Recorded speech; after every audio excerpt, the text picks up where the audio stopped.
இப்பொழுதும் இயேசு அழைக்கிறார் பிரார்த்தனை கூட்டம் ஒன்றில் உங்கள் அன்பு சகோதரி ஸ்டெல்லா தினகரன் அவர்கள் வழங்கிய இறை செய்தியின் ஒரு பகுதியினை உங்கள் ஆசீர்வாதத்திற்காக வழங்குகிறோம். கர்த்தர் இன்றைக்கு நம் ஒவ்வொருவருக்கும் தனித்தனியாக, வாலிபர்களாக, வயோதிபர்களாக, குடும்பத்தின் மக்களாக வெற்றி சிறந்த வாழ்வை கொடுக்கத்தான் அழைத்து வந்திருக்கிறார். இன்றைக்கு உலக வாழ்க்கையில் பாருங்க, எவ்வளவு கண்ணீர், எவ்வளவு திடீர் என்று பாடுகள் வருகிறது, தாங்க முடியாத வேதனைகள் வருகிறது, என்ன ஆகுமோ என்ற கவலைக்குரிய காரியங்கள் வருகிறது. ஆனால் ஆண்டவர் எந்த நாளிலே வந்திருக்கிற உங்கள் ஒவ்வொருவரையும் பார்த்து சொல்லுகிறார், இந்த அன்பு பிள்ளைகளே, நான் இன்றைக்கு உன்னுடைய கண்ணீரெல்லாம் துடைத்து வெற்றி சிறந்த வாழ்க்கையை உனக்கு கொடுத்து அனுப்ப போகிறேன். ஹல்லேலூயா! என்ன அருமையான ஆண்டவருடைய வார்த்தையை பாருங்க. ரெண்டாவது என்ன சொல்லுகிறது? விசுவாசத்தினால் பெறும் திட நம்பிக்கை. இதைத்தான் எபேசியர் 3ஆம் அதிகாரம் 12ஆம் வசனத்தில் இப்படி வாசிக்கிறோம்.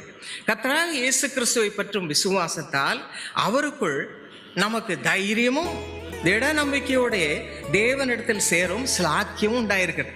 விசுவாசத்தால் நமக்கு என்ன உண்டாகுது? தைரியமும் திட நம்பிக்கை. மூன்றாவது வேதம் சொல்லுகிறது, தேவ அன்பிலே உங்களை காத்து கொள்ளுங்கள். எனக்கு அருமையாக நல்லா கவனிங்க. இந்த நாட்கள்ல உலகத்துல ஒருவருக்கொருவர் அன்பு இல்லை. புருஷனுக்கு மனைவி மேல அன்பு இல்லை. அநேக பெண்கள் எனக்கு பரிதாபமா கடிதம் எழுதுறாங்க, திருமணம் ஆன நாளிலிருந்து என் புருஷனுக்கு என் மேல அன்பே இல்லை, எனக்கு அன்பு காமித்து ஒரு பொருள் வாங்கி கொடுக்க மாட்டேன், என் பிள்ளைகளுக்கு ஒன்றும் கொடுக்க மாட்டேன். என்ன பரிதாபம் பாரு. என்ன சில நேரம் ஊழியம் செய்யறோம் அப்படி வந்து சொல்லும் போது எனக்கு விளங்காத ரகசியமா இருக்கு. எனக்கு அருமையானவளே, இந்த அன்பு தாழ்ச்சி பாருங்க, குடும்பத்தையே கெடுக்குது, உங்க வாழ்க்கையே கெடுக்குது. பிசாசுக்கு அங்கே இடம் உண்டாகுது. இன்றைக்கு உங்களுடைய குடும்ப வாழ்க்கை ஆசீர்வாதம் பெற வேண்டும் என்றால், நீங்கள் வெற்றியுள்ள கிறிஸ்தவ வாழ்க்கையை வாழ வேண்டும் என்றால், இந்த வசனம் 3 வசனம் அருமையான வசனம் நாம் வாசிக்கிறோம். யூதா என்ற புஸ்தகத்திலே 20ஆம் அதிகாரத்திலே அதை வாசிக்கிறோம். வாசிக்க கேட்போமா? நீங்களோ பிரியமானவர்களே, உங்கள் மகா பரிசுத்தமான விசுவாசத்தின் மேல் உங்களை உறுதிப்படுத்திக் கொண்டு பரிசுத்த ஆவிக்குள் ஜெபம் பண்ணி தேவ அன்பிலே காத்து கொள்ளுங்கள். முதலாவது மகா பரிசுத்தமான விசுவாசத்தின் மேல் உறுதிப்படுத்திக் கொள்ளுங்கள். அதுதான் முதல்ல பார்த்தோம். விசுவாசம் தான் முக்கியம். ரெண்டாவது பரிசுத்த ஆவிக்குள் ஜெபிக்கிற ஒரு வாழ்க்கை. ஆண்டவரை நோக்கி ஜெபிக்கும் பொழுது ஆவிக்குள்ளாக ஜெபிக்கிற ஒரு வாழ்க்கை. மூன்றாவது, அது நிமித்தமாக நமக்குள்ள என்ன வருது? தேவனுடைய அன்பு. அந்த அன்பு அந்த 3 காரியம் வரும்போது நம்முடைய வாழ்க்கையில வெற்றி ஒன்றும் அசைக்க முடியாது. பிசாசு எவ்வளவு முயற்சித்தாலும் தோற்று போவோம். 1 கொரிந்தியர் 13ஆம் அதிகாரம் 10ஆம் வசனத்தில் இப்படி வாசிக்கிறேன், நிறைவானது வரும்பொழுது குறைவானது ஒழிந்து போகும். இன்றைக்கு ஏன் குறைவு? ஏன் அன்பு இல்லை? ஏன் சண்டை? குடும்பத்தில் ஏன் பிரிவினை, கசப்பு? நிறைவானது அங்க இல்லை. நிறைவானது என்ன? இயேசு கிறிஸ்து. இயேசு கிறிஸ்து எப்படிப்பட்டவர்? 1 யோவான் 4ஆம் அதிகாரம் 8ஆம் வசனம் 16ஆம் வசனம் சொல்லுகிறது, தேவன் அன்பாகவே இருக்கிறார். இந்த அன்பே உருவான தேவன் உங்களை நிரப்பணும். நிரப்பும் பொழுது பாருங்க, உங்க வாழ்க்கையில மாறுகிறது. இந்த அன்பு உங்களை மேற்கொள்ளுகிறது. இந்த குடும்ப வாழ்க்கையில உங்கள் மனைவியை நேசிக்க வைக்கிறது. பொல்லாத மனைவியா இருக்கலாம், சண்டை போடுற மனைவியா இருக்கலாம், பொறுமையா இருக்க வைக்கிறது. அல்லது குடி வெறியினால் நிறைந்த ஒரு புருஷனா இருக்கலாம், பணமே கொடுக்காத புருஷனா இருக்கலாம். உங்களுடைய அன்பு நிமித்தமாக அவனை ஆண்டவருக்குள் கொண்டு வருகிற ஒரு தெய்வீக வாழ்க்கை இது இன்றைக்கு நடக்கிறது. எத்தனையோ குடும்பங்களில் நடக்கிறது. எனக்கு அருமையானே, அப்படிப்பட்ட ஒரு அன்பு நமக்குள்ளே எப்பொழுது ஊற்றப்படுகிறது? இதான் நாங்கள் எல்லாம் கவனிக்கணுங்க. இதுதான் இன்றைக்கு நடக்கிற ஒரு காலம். ஆண்டவர் கொடுக்கிற ஒரு காலம். கடைசி நாட்கள் அவர் சொல்லுகிறார். யோவேல் புஸ்தகத்தில் சொல்லுகிற 2ஆம் அதிகாரத்தில், கடைசி நாட்களில் மாம்சமாக யாவர் மேலும் என் ஆவியை ஊற்றுவேன் என்று நடக்கிற ஒரு காரியம். ஹல்லேலூயா! இன்றைக்கு தேடுகிற யார் கேட்கிறாங்களோ அவங்க வாழ்க்கையில ஆண்டவர் இந்த ஆவியை, பரிசுத்தாவி ஊற்றி கொண்டிருக்கிற ரோமர் 5ஆம் அதிகாரம் 5ஆம் வசனத்தில் அதான் வாசிக்கிறோம். இந்த பரிசுத்தாவி உங்களுக்குள்ளே நிரம்பும் பொழுது யார் வரா? ஆண்டவரே இறங்கி வருகிறார். Who is the Holy Spirit? The Lord is the Holy Spirit. பரிசுத்த ஆவி யாரு? யார் அந்த ஆவியானவர்? கர்த்தரே அந்த ஆவியானவர். கர்த்தரே அந்த ஆவியானவர். நீங்க ஆவியானவரால் நிரம்பும் பொழுது என்ன நடக்குது? ஏன் அவங்க அப்படி பேசுறாங்க, ஏன் அப்படி பண்றாங்க கேட்காதீங்க. உங்களுக்கு முக்கியமானது நிறைவானவர் உங்களுக்குள்ளே வருகிறார் என்பதுதான். ஆண்டவர் உங்களுக்குள்ளே வருகிறார், அதுதான் பரிசுத்தாவின் அபிஷேகம். காத்திருக்கிறீங்க. என்னுடைய வாழ்க்கையில என் கணவர் அபிஷேகம் பெற்றுவிட்டார் என்று கேள்விப்பட்டேன். அவர் ரொம்ப நாளா காத்திருந்து ஜெபித்து கொண்டே இருந்தார். 7 வருஷம் நானும் பார்த்தேன். அவர் அபிஷேகம் பெற்ற பிறகு அவருடைய வாழ்க்கை மாறிடுச்சு. ஜெப வாழ்க்கை இன்னும் அதிகமா, இன்னும் ஆண்டவருக்கு என்ன, முழு நேரம் ஆண்டவருக்கு என்று. நான் வெறுக்கல. ஐயோ எனக்கு கடைக்கு கூட்டிட்டு போயிலே, எனக்கு அது செய்யல இதை செய்யலன்னு நினைக்கல. அவரை போல நானும் ஆசீர்வதிக்கப்படணுமே, ஆண்டவரை என்னையும் மாற்றும். கணவன் பக்தி உள்ளவனா இருக்கிறதுனால சில மனைவி வெறுக்கிறாங்க. மனைவி பக்தி உள்ளவளா இருக்கும்போது நமக்கு அதெல்லாம் வேண்டாம் தூர தள்ளி விடுறாங்க. அது இல்லை, அது உண்மையான குடும்ப வாழ்க்கை இல்லை. அங்கு வெற்றி இருக்காது. ஆனா வெற்றி உள்ள கிறிஸ்தவ வாழ்க்கை வேணுமா? 2 பேரும் ஒருமனப்படுங்க, 2 பேரும் கேளுங்க. என் கணவர் அதை பெற்றுக்கொண்டாரே, நானும் அதை பெற்றுக்கொள்ளணும். எனக்கும் அபிஷேகம் வேணும், எனக்கும் ஆண்டவரை என்னை தரிசிக்கணும், ஆண்டவருக்கோடு வாழணும். நானும் என் கணவரும் ஆண்டவருக்காக வாழும். இதுதான் உண்மையான பாரம். இன்னைக்கு எத்தனை பேர் இது இல்லாம இருக்கிறீங்க? இதுதான் வெற்றியின் குறைவுக்கு காரணம். ஏன் சண்டை வருது, ஏன் குறைவு வருது, ஏன் கடன் வருது, ஏன் இந்த வேதனை வருது, ஏமாற்றங்கள் ஏன்? இதை செய்து பாருங்க. நான் உடனே என் புருஷன் அபிஷேகம் பெற்றார் உடனே உலகில் இரவும் பகலும் ஜெபிக்க ஆரம்பித்து எந்த நேரம் வேதம் வாசிப்பு. ஒரு நாள் மாலை வேலை இந்த மாதிரி நேரம் தான். அப்போதான் ஆஃபீஸ்ல இருந்து என்னுடைய கணவர் வந்தார். அவருக்கு செய்ய வேண்டிய கடமையெல்லாம் செய்துட்டு காஃபி கொடுத்தேன். குழந்தை தூங்குறான். குழந்தைன்னா பால் தினகரன், அவர் தான் அப்போ குழந்தை தூங்கிட்டு இருக்கான். ஒரு சின்ன அப்படி ஆட்டினா போது தூங்கிடுவான், தொந்தரவே கிடையாது என்று சொல்லி எல்லாம் ஒழுங்கு செய்துட்டு வீட்டில் ஒரு மூலையில் இருட்டு அறை. எனக்கு இடம் இல்லையே, ஜெபம் இடம் இல்லைன்னு சொல்லாதுங்க. உங்க வீட்டில் ஒரு மூளை போதும். ஆண்டவர் ஒரு குடிசையில் மாட்டு கொட்டில பிறந்த நீங்களும் நானும் அப்படியே செய்யலாம். ஒரு மூளை போதும். ஒரு மூலையில் இருட்டு அறையில் முழங்கால் படிக்கிட்டு ஆண்டவரை நோக்கி பார்த்து, சுவாமி எனக்கு அந்த அபிஷேகம் நீர் கொடுத்தால் ஒளி நான் நம்மை விடுவதில்லை. அவர் செய்த நன்மைகளை எல்லாம் சொல்லி சொல்லி சொல்லி அவருக்கு நன்றி செலுத்த ஆரம்பிச்சு. சில கேட்குறாங்க, எப்படி அபிஷேகம் வருவது? ஆண்டவர் செய்த நன்மைகளை சொல்லி பாருங்க. Number 1, number 2, number 3, countless miracles, எண்ணி முடியாத ஆசீர்வாதங்களை நீங்கள் பெற்றிருக்கிறீர்கள். ஒன்றுனா சொல்லுங்க, ஒன்றுனா சொல்லுங்க. ஸ்தோத்திரம் பண்ண, ஸ்தோத்திரம் பண்ண பண்ண என்ன நடந்தது தெரியுமா? என் உள்ளத்துல சந்தோஷம். நான் எங்க இருக்கிறதே மறந்துட்டேன். அது வரைக்கும் நான் ஜெபம் பண்ணா பக்கத்தில் இருக்கவங்களுக்கு கூட கேட்காது. அவ்வளோ பயம், அவ்வளோ பயந்து ஜெபம் பண்ணுவேன். ஆனால் அன்றைக்கு நான் எங்க இருக்கிறேனே மறந்துட்டேன். தேவ பிரசன்னம் என்ன நேர்ப்பனு. அவ்வளோதான். கொஞ்ச நேரத்தில் அந்த சந்தோஷம் வெடிச்சு அபிஷேகத்தால் நிரம்பின. ஒரே சத்தம். எங்க வீட்டாரெல்லாம் தூரத்துல இருந்து, இது என்ன சத்தம், இவள் சத்தமா ஜெபிக்க மாட்டாளே, என்ன நடந்தது என்று கணவர் ஓடி வந்தார். வந்து பார்த்தா என் முகத்தில் ஒரே பிரகாஷ். ஒரு தேவ தூதனை தரிசனம் கண்டார். நீ உன் கரங்களை உன் மனைவி மீது வை. அவ்வளவுதான். வச்ச உடனே பரிசுத்தாவினால் முழுவதுமாய் நிரப்பி அந்நிய பாஷை அபிஷேகத்தோடு அடையாளத்தோடு அபிஷேகத்தால் நிரப்பினார். அன்றிலிருந்து எனக்கு ஒரு வைராக்கியம் வந்தது. என் ஆண்டவரை என் புருஷனோடு சேர்ந்து இணைந்து ஒரே மனதோடு ஊழிய அன்றையிலிருந்து 48 வருஷம் இணைந்து செய்ய ஆண்டவர் எனக்கு கிருபை செய்தார். இன்றைக்கு உங்களை அப்படியே உருவாக்க போகிறார்.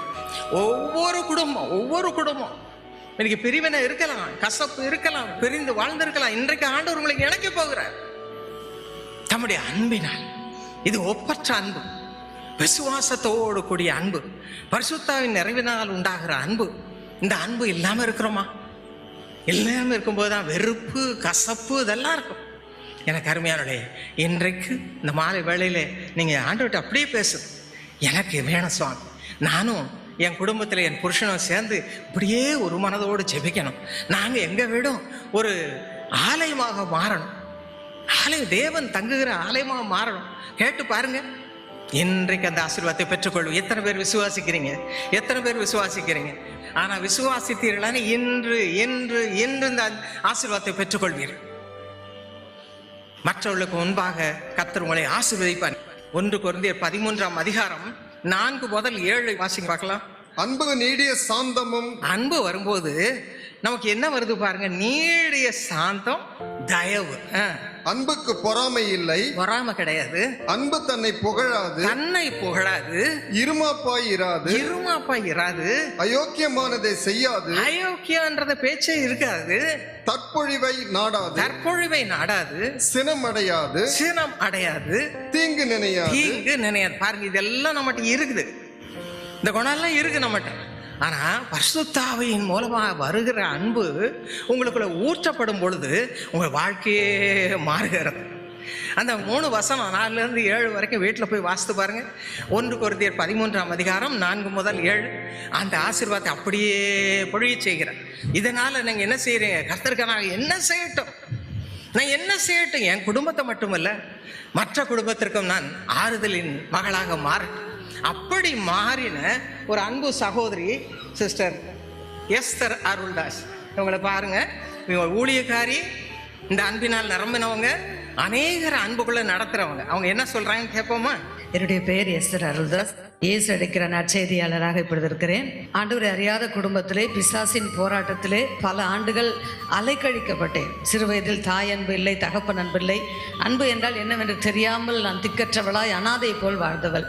ஆனால் ஆண்டுடைய பெரிதான கிருபையினாலே தேவன் 96வது ஆண்டு மெரினா பீச்சில் நடந்த அந்த பேருந்து பெருவிழாவுக்கு நான் கடந்து போன பொழுது அருமையான தகப்பனார் டிஜிஎஸ் ஐயா அவர்கள் ஆண்டுடைய அன்பையும் சிலுவை காட்சியும் குறித்து சொல்ல சொல்ல சொல்ல நான் என்னை ஆண்டுடைய சமூகத்தில் ஒப்பு கொடுத்தேன். என்னோடு போராடி கொண்டிருந்த அந்த பிசாசின் ஆவி என்னை விட்டு விலகி போனது. விலகி போன பொழுது எனக்குள்ளே இருந்த பயம் போனது. என் குடும்பத்தை நான் நடத்த தெரியாதவளா இருந்தேன்.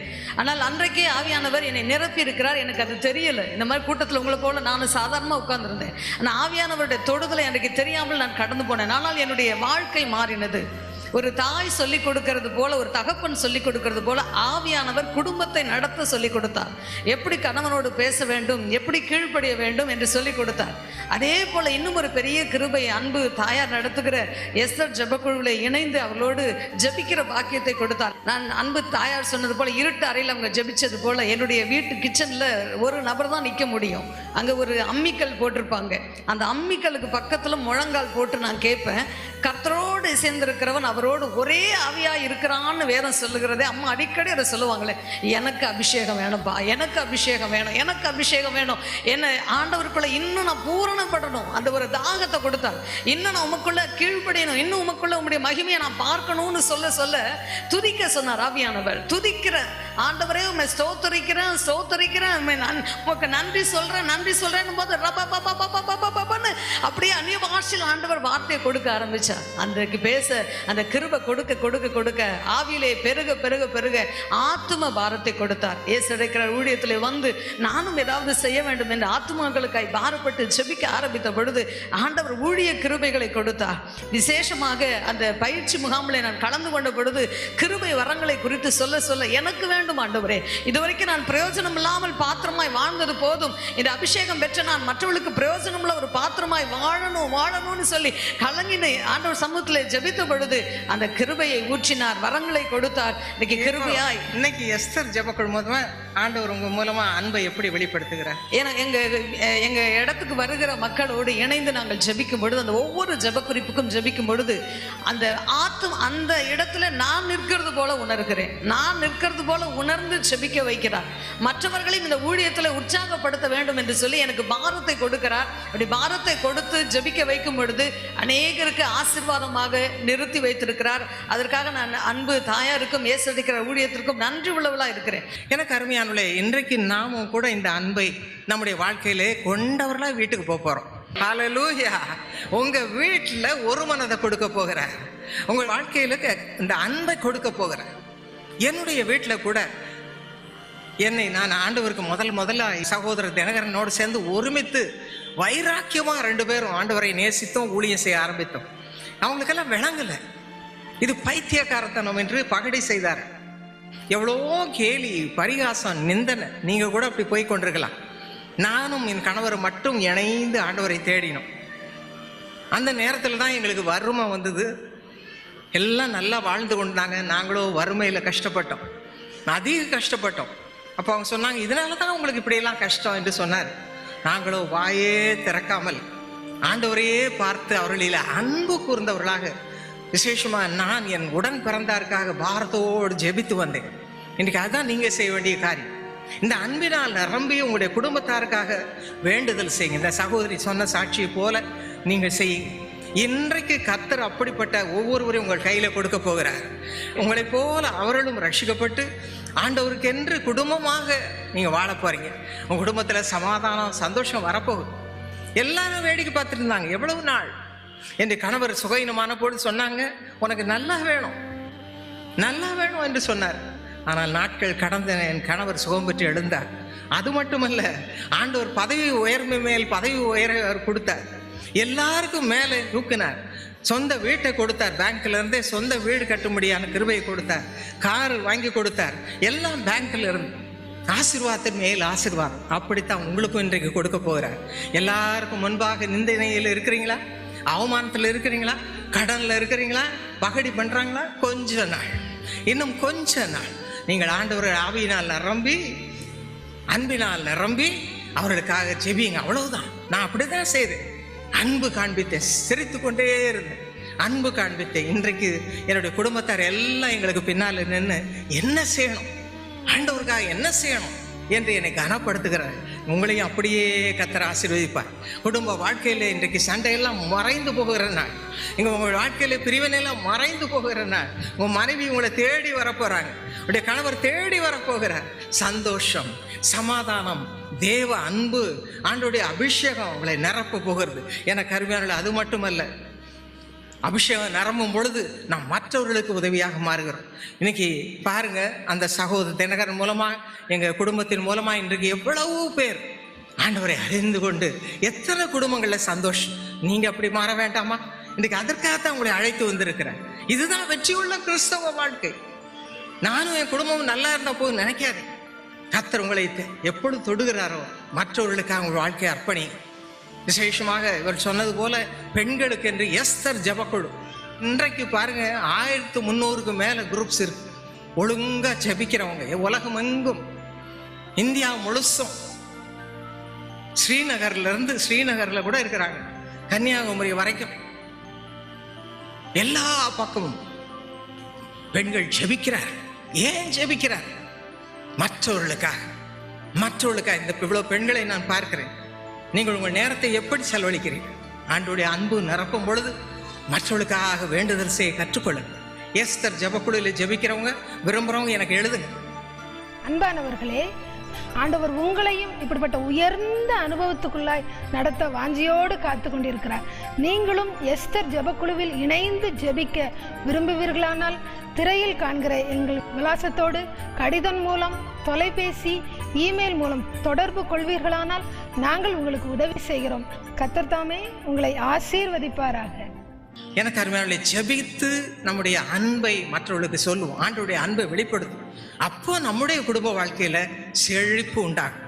நம்முடைய குடும்ப வாழ்க்கையில ஆசீர்வாதம் உண்டாகும். என் மகனே, என் மகளே, இந்த உலகத்திலே உனக்கு ஆசீர்வாதம் மட்டும் வேணும்னு நினைக்காது. நீ பெற்ற நன்மைகளை மற்றவர்களை பெற்றுக்கொள்ள நீ என்ன செய்ய போகிறாய்?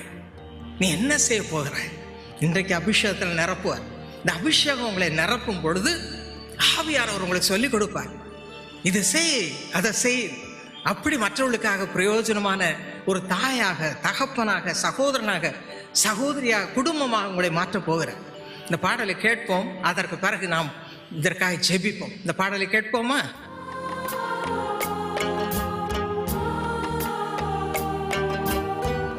ஒருவரில் ஒருவர் அன்புடன் இருந்தால் உலகம் எமை எடுத்தே. ஒருவரில் ஒருவர் அன்புடன் இருந்தால் உலகம் எமை எடுத்தே.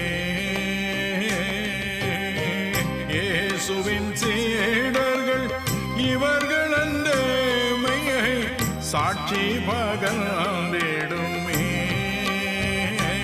நல் சாட்சி பகர்ந்திடுமே. தேவன்பின் ஜீவியமே, தெய்வதாசரு கவசியமே. தேவன்பின் ஜீவியமே, தெய்வதாசரு கவசியமே. அருமையானவர்களே, பாடல் கேட்கும் பொழுதே இந்த ஆசீர்வாதத்தை ஆண்டவர் உங்களே ஊற்றி இருக்கிறார். நம்முடைய வாழ்க்கையை யோசித்து பார்ப்போம். நாம் இன்றைக்கு வெற்றியுள்ள வாழ்க்கையை வாழ்வதற்காக ஆண்டவர் நம்மை கொண்டு வந்திருக்கிறார். ஆகவே நாம் என்ன செய்ய வேண்டும் என்பதை ஆண்டவரிடத்தில் நாம் சமர்ப்பிக்க போகிறோம். முதலாவது நம்மையே அர்ப்பணிக்க போகிறோம். அப்படியே இருக்கிற இடத்துல முழங்கால் படியிடக்கூடியவங்க முழங்கால் படியிடுங்க. நிற்க முடிஞ்சு நிற்கலாம். ஆனால் எல்லாருடைய கண்களும் ஆண்டவர் மேலே இருப்பதா. ஆண்டவரை நோக்கி பார். கர்த்தர் நம் மத்தியில் உலாவி கொண்டிருக்கிறார். இன்று உங்களுக்கு வெற்றி உள்ள வாழ்க்கையை கொடுத்து தான் அனுப்ப விரும்புகிறார். தோல்வியோடு போக வேண்டாம், கண்ணீரோடு போக வேண்டாம், அடிமைத்தனங்களோடு போக வேண்டாம், அருவறுப்புகளோடு போக வேண்டாம், சண்டைகள், பொய், விரோதம், கசப்போடு போக வேண்டாம். உங்களுடைய கஷ்டங்களுக்காக நான் ஜெபிக்க போகிறேன். உங்களுடைய பாரங்களுக்காக ஜெபிக்க போகிறேன். வியாதியோடு வந்திருக்கிறீங்களா? உங்களுடைய மார்பில் உங்களுடைய கரங்களை வைத்துக் கொள்ளுங்கள். உச்சம் தலைந்து உள்ளங்கால் வரை என்ன வியாதியானாலும், என்ன வியாதியானாலும், பயங்கரமான வியாதியானாலும் கர்த்தர் விடுதலையாக்குகிறார், விடுதலையாக்குகிறார். பரிசுத்த ஆவியானவர் இங்கே உண்டோ அங்கே விடுதலை உண்டு. பரிசுத்த ஆவியான இடத்துல உலாவி கொண்டிருக்கிறார், அசைவாடி கொண்டிருக்கிறார். ஆகவே விடுதலை பெறுவது உறுதி. எனக்கு எப்படி சோமா டாக்டர் அப்படி சொல்லிட்டான்னு நினைக்காதீங்க. கண்கள் ஆண்டவர் மேலேயே இருக்கட்டும். இன்னைக்கு அவரை நோக்கி பாருங்கள். இப்பொழுது யார் யாருக்கு கடன் தொல்லை, கடன் மாறவே மாட்டேங்கிறது, எனக்கு குழந்தை இல்லை, பணம் இல்லை, வேலை இல்லை, வியாபாரம் செழிப்பு இல்லை, எல்லாம் இல்லை இல்லைன்னே இருக்கிறது, எனக்கு ஆசீர்வாதம் உண்டா? இன்றைக்கு கர்த்தருடைய வல்லமை உங்கள் மீது இறங்குகிறது. இப்பொழுது நான் ஜெபிக்கும் பொழுது நீ என்ன வேணுமோ கேளுங்க ஆண்டவர்கிட்ட. ஆண்டவர் இந்த ஆசீர்வாதத்தை உங்கள் மேல் ஊற்றி அனுப்ப போகிறார். ஹல்லேலூயா, ஹல்லேலூயா, ஹல்லேலூயா. அன்பு தெய்வமே, அன்பு ரட்சகரே, ஆண்டவர் எங்களுக்காக நாங்கள் நன்றாக இருக்கணும், வாழ்ந்திருக்க வேண்டும் என்று சிலுவையிலே உண்மையை அர்ப்பணித்தீரே. உங்களுடைய அன்புக்காய் ஸ்தோத்திரம். இப்பொழுது உங்களுடைய பிள்ளைகள் மார்பிலே கரங்களை வைத்திருக்கிறார்கள். என்னென்ன தேவை என்று உங்களிடத்தில் சொல்லுகிறார்கள். அந்த தேவையை பூர்த்தி செய்யும்ப்பா. சகலவித நன்மையும் கொடுக்கிற தேவனே, சம்பூர்ண நன்மையால் நிரப்புகிற தேவனே, அவளுக்கு நல்ல சுகந்தாரும். கல்வாரி அன்பிலே ஆண்டவரே உங்களுடைய பிள்ளைகளுக்கு விடுதலையை தாருமப்பா. என்ன வியாதி, என்ன கட்டி இருக்கிறதா? தைராய்டு வியாதியா, தலையில வியாதியா, மார்பில வியாதியா, சரீரத்தை எந்த பாகத்தில் குறைவுபட்டிருக்கிறது, கிட்னி வேலை செய்யலையா? உங்களுடைய வல்லமை இறங்குவதாக, உங்களுடைய வல்லமை இறங்குவதாக. கர்த்தர் இப்பொழுது விடுதலையாக்கும் ஆண்டவரே, விடுதலையாக்கும். ஒருவராவது உங்களுடைய ஆசீர்வாதத்தை பெறாம வீட்டுக்கு போக வேண்டாம். வெற்றி உள்ள வாழ்வை கொடும். ஒவ்வொருவரும் இப்பொழுது நீங்கள் ஆசீர்வாதத்தை பெற்றுக்கொண்டிருக்கிறீர்கள். விசுவாசிக்கிறவர்கள் உங்களுடைய கரங்களை உயர்த்தி ஆண்டவருக்கு அல்லேலூயா என்று சொல்லி வாழ்த்துவோமா? எல்லா துதியும் கனம் மகிமையும் உமக்கே செலுத்துகிறோம். ரட்சகர் இயேசுவின் நாமத்தில் ஜெபிக்கிறோம் நல்ல பிதாவே, ஆமென். எனக்கு தொண்டையில் ஆப்ரேஷன், தைராய்டு ஆப்ரேஷன் பண்ணியிருந்தாங்க. 14 தையல் போட்டிருக்காங்க. ஆனாலும் மறுபடியும் எனக்கு தைராய்டு வந்திருந்தது. அதுக்கப்புறம் நான் வாரத்தில் 800 ரூபாய் நான் செலவு பண்ணேன். கடவுள் மேலே நம்பிக்கை இல்லாமல் மறுபடியும் டாக்டர் கிட்ட போனேன். நான் அந்த விசுவாசத்தை கடவுள் மேலே நான் வைக்கல. அப்போ நான் இங்கே கண்ணீரோடு ஜெபிக்கும்போது அம்மா தைராய்டு பிரச்சனைக்காக ஜெபம் பண்ணாங்க. என்ன வியாதி, என்ன கட்டி இருக்கிறதா? தைராய்டு வியாதியா? உங்களுடைய வல்லமை இறங்குவதாக. அப்போ நான் இப்படி கையை வச்சுட்டு ஜெபம் பண்ணும் பொழுது ஏதோ இப்படி உருளையாக அப்படி ஓடின மாதிரி இருந்தது. அதுக்கப்புறம் என் முகத்தில் அந்த ஃபயர் என்னால் தாங்கவே முடியல. நெருப்பு பற்ற வச்சு எடுத்துன்னு நம்ம முகத்துக்கிட்ட காட்டினா எப்படி இருக்குமோ அது மாதிரி ஒரு நெருப்பு. என்னால் அந்த நெருப்பை தாங்கவே முடியல. என்னால் பரிசுத்த ஆவியினால நிரப்பினதற்கு என் கடவுளுக்கு கொடான கொடி நன்றி செலுத்துகிறேன்.